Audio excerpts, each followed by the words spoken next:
देते हैं annuity with different date के ऊपर आई कैप क्वेश्चन बैंक का जो सबसे इंपॉर्टेंट क्वेश्चन है 5.92। ठीक है, ये मुश्किल है, बहुत सारे बच्चों से सवाल नहीं हो रहा। तो बेसिकली इसलिए नहीं हो रहा क्योंकि यहाँ पे इस क्वेश्चन में डिफरेंट रेट है। ठीक है जी, अब जरा क्वेश्चन पढ़ लेते हैं। A firm will need 300,000 at the end of 3 year to repay a loan. यहाँ से एक बात समझ आनी चाहिए कि 3 लाख रुपए चाहिए, लेकिन 3 साल के एंड पे चाहिए, फ्यूचर में चाहिए। तो फ्यूचर में चाहिए तो इसका मतलब है ये जो भी आपको क्वेश्चन में गिवन है दैट इज सम। ठीक है जी, अब आपको थोड़ी सी प्रैक्टिस हो चुकी होगी कि जिस क्वेश्चन में भी आपको लोन का लफ्ज आया नजर, आपने समझा कि वो प्रेजेंट वैल्यू है। नहीं, लोन डेफिनेटली मैंने आपको बताया था, लोन बारो जब करते हैं तो वो आज ही बारो करेंगे, लेकिन यहाँ पे लोन बारो नहीं करना, आपने वापस करना है।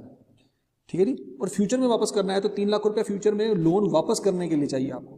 ठीक है जी, तो ये प्रेजेंट वैल्यू नहीं है, ये बेसिकली आपको फ्यूचर वैल्यू गिवन है 3 लाख रुपए, ये बात याद रखनी है आपने। ओके, तो हम यहाँ पे डायग्राम बना लेते हैं। The firm decided that it would deposit 20,000 at the start of each quarter. तो यहाँ पे स्टार्ट का लफ्ज लिखा हुआ, तो यहाँ से ये बात भी समझ आ गई कि ये एनुटी ड्यू का सवाल है, क्योंकि यहाँ पे स्टार्ट आ रहा है। During these years 3 years, N की वैल्यू यहाँ पे गिवन है 3 और क्वार्टरली है तो एम की वैल्यू गिवन है 4। The account would yield 12% per annum compounded quarterly during the first year. Rate given है आपको 12%, तो डेफिनेटली जो अगर आप इसको डिवाइड करेंगे क्वार्टर पे तो 12/4 आ जाएगा, तो ये आंसर आ जाएगा जी 3% या 0.03। During the first year what rate of interest should it earn in remaining 2 years. ठीक है जी, ये आपको रेट गिवन है पहले साल का, और अगले साल का जो रेट है वो अननोन है। To accumulate enough amount in this account to pay the loan at the end of 3 years. ठीक है जी, तो ये क्वेश्चन है, इसको हमने सॉल्व करना है। हम पहले डायग्राम बना लेते हैं जी। 0 1 2 3 और 3 साल के एंड पे आपको चाहिए कितना पैसा जी, 3 लाख रुपए डिजायर्ड है, तो ये टोटल सम है। अब पहली इंस्टॉलमेंट यहाँ पे है, दूसरी इंस्टॉलमेंट, तीसरी इंस्टॉलमेंट, चौथी इंस्टॉलमेंट, फिर अगले साल की पहली इंस्टॉलमेंट यहाँ पे हो जाएगी, क्योंकि स्टार्ट की बात हो रही है 0 पे, स्टार्ट ऑफ फर्स्ट क्वार्टर। फिर ये अगले साल की इंस्टॉलमेंट पहली है, दूसरी है, तीसरी है और चौथी है। ये तीसरे साल की पहली इंस्टॉलमेंट है, दूसरी, तीसरी और चौथी। तीसरे साल के एंड पे कोई इंस्टॉलमेंट नहीं है, तो टोटल इंस्टॉलमेंट कितनी बनती है, 1 2 3 4 5 6 7 8 9 10 11 12 इंस्टॉलमेंट बनती हैं। डेफिनेटली m क्रॉस n करेंगे तो आपके पास नंबर ऑफ इंस्टॉलमेंट्स 12 ही आनी चाहिए। ठीक हो गया जी, बहरहाल अब वो कहता है कि पहले साल से लेके तीसरे साल तक आपकी इंस्टॉलमेंट सेम है, कितनी है 20,000, तो 12 इंस्टॉलमेंट 12 की 12 20,000 है, ये बात समझ आती है। लेकिन पहला पॉइंट ये है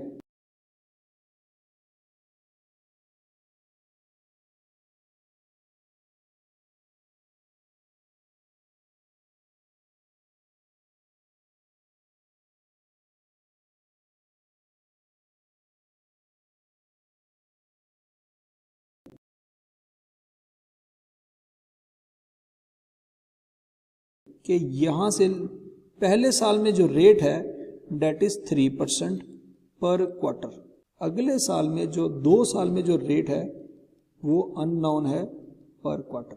ठीक है जी, ये आपने मतलब यहाँ पे अगर हम आई लिख लें तो आई ज़्यादा बेहतर है, यहाँ पे भी आई। कैसे, रेट गिवन है आपको 12%, एम की वैल्यू है जी 4, तो आई जो निकलता है हमारा R/M वो 0.03 निकलता है। इसी तरह से रेट अननोन है, m की वैल्यू तो 4 ही है, तो definitely i is equal to R/4 आ जाएगा। ठीक है जी, तो पहले साल का रेट गिवन है, तो पहले साल में 4 इंस्टॉलमेंट जो हैं उसके ऊपर हम फार्मूला लगा लेंगे, इसमें भी लगा सकते हैं। तो यहाँ पे याद रखिएगा एनुटी ड्यू का फार्मूला लगाएंगे, क्यों लगाएंगे, क्योंकि यहाँ पे स्टार्ट ऑफ ईच क्वार्टर का बात की गई है, तो वो याद रखना कि एनुटी ड्यू आखिरी इंस्टॉलमेंट से 1 क्वार्टर आगे आंसर आता है उसका। ये आखिरी इंस्टॉलमेंट है पहले साल की, और इसका आंसर पहले साल के एंड में 12वें महीने पे आंसर आएगा, मतलब 1 क्वार्टर आगे आंसर आएगा। बाकी इन इंस्टॉलमेंट का ये जो 12 इंस्टॉलमेंट बच गई हैं, इन इंस्टॉलमेंट का आंसर डायरेक्ट तीसरे साल पे आ जाएगा, वो भी ड्यू से आएगा, लेकिन मसला ये वहाँ पे आर अननोन है। और ये जो आपने आंसर निकाला है इसको भी हमने कंपाउंड करना होगा अगले 2 साल, तो यहाँ पे कंपाउंडिंग का इफेक्ट भी आना है। तो अगर हम इक्वेशन बनाए तो इक्वेशन कुछ ये बनती है, sum of annuity due first into 1 plus rate power number of year 2 into M plus sum of annuity due 2, ठीक है, इंटू 1 प्लस मतलब एनुटी ड्यू का फॉर्मूला लगना है, डेट इज इक्वल टू 300,000। इस पे फैक्टर नहीं लगना क्योंकि ये ऑलरेडी आपका जो है वैसे आंसर आ जाएगा 3 पे, बहरहाल जी अब वैल्यूज पुट करते हैं। 20,000 इसमें भी है और 20,000 इसमें भी है, दोनों में 20,000 है। पे 20,000 आ जाएगा इंटू 1 प्लस आई, मतलब रेट है 12%, 4 पे डिवाइड करेंगे 0.03 आ जाएगा आर ओवर एम, तो 0.03 इंटू पावर में नंबर ऑफ ईयर 1 है इंटू इंस्टॉलमेंट 4 है -1 ओवर 0.03। अब चूंकि ड्यू वाला फार्मूला लगना है तो आपको पता होना चाहिए इसके साथ एक फैक्टर और आ जाएगा, ये ड्यू वाला फैक्टर है। तो इससे जो आंसर आएगा that will be end of first year, ठीक है जी। इस सारे फार्मूले को पुट करके जो आपका आंसर आएगा वो 1 पे आएगा। लेकिन आपको जो 3 लाख रुपए गिवन है वो 3 साल के एंड पे है, तो इसको आपने कंपाउंड करना है मजीद 2 साल। तो इसके साथ कंपाउंडिंग फैक्टर मल्टीप्लाई हो जाएगा इंटू 1 प्लस आई, जो कि आपको क्वेश्चन में पता नहीं है, इंटू आ जाएगा 2 इंटू 4। ये कंपाउंडिंग फैक्टर है जो क्या करेगा, इसको 1 से 3 ईयर पे ले जाएगा टू 3rd ईयर। ये फैक्टर जो है उसको 3rd ईयर पे शिफ्ट कर देगा। प्लस अब अगले वाली ड्यू है, इसमें भी याद रखना कि ये जो इंस्टॉलमेंट 12 इंस्टॉलमेंट जो है यहाँ पे वो 20,000 वाली ही हैं, तो यहाँ पे हम 20,000 ही लिखेंगे। लेकिन अगले 2 सालों में जो रेट है वो हमें अननोन है, तो 2 इंटू 4 -1 ओवर आई इंटू 1 प्लस आई। फार्मूला यहाँ पे भी ड्यू एनुटी का लगेगा, लेकिन यहाँ पे अगले 2 सालों का जो रेट है वो अननोन है, इज इक्वल टू 300,000। अब ये इतनी बड़ी इक्वेशन हम कैलकुलेटर में डायरेक्ट पुट नहीं कर सकते, हम थोड़ी सी कैलकुलेशन आसान कर लेते हैं। ये जो फैक्टर जो हैं हम कैलकुलेट कर सकते हैं वो हम कैलकुलेटर पे पहले आंसर निकाल लेते हैं। फॉर एग्जाम्पल ये सारे कैलकुलेशन हम करेंगे कैलकुलेटर पे। 20,000 into 1.03 power 4 -1 over 0.03 bracket close into 1.03। ये वाला फैक्टर तो हम आंसर निकाल ही सकते हैं।